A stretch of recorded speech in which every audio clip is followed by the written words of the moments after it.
Make in India திட்டம் தொடர்பான ஆய்வு மேற்கொள்வதற்காக சீனா செல்லவுள்ள குழுவில் கோவையைச் சேர்ந்த தமிழர் ஒருவர் இடம்பெற்றுள்ளார். பிரதமர் நரேந்திர மோடியின் மேக் இன் இந்தியா திட்டம் தொடர்பாக ஆய்வு மேற்கொள்ள இந்த குழு சீனா செல்ல உள்ளது. மத்திய அரசின் உயரதிகாரிகள் மற்றும் பொருளாதார நிபுணர்கள் உள்ளிட்டோர் இந்த குழுவில் இடம்பெற்றுள்ளனர். 10 பேர் அடங்கிய இந்த குழுவில் கோவையைச் சேர்ந்த பாஜகவின் அகில இந்திய செயலாளர் முருகானந்தமும் இடம் பிடித்துள்ளார்.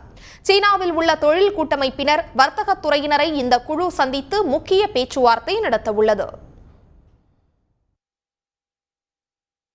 நரேந்திர மோடி அவர்களுடைய மேக் இன் இந்தியா திட்டம், அதாவது உள்நாட்டிலேயே தயாரிப்போம் என்கின்ற அந்த உன்னதமான திட்டத்தை சிறப்பாக செயல்படுத்துகின்ற விதத்திலே சைனாவிலே இருக்கக்கூடிய 6 மாகாணங்களை நாங்கள் ஆய்வு செய்வதற்காக இன்று சைனா புறப்படுகின்றோம்.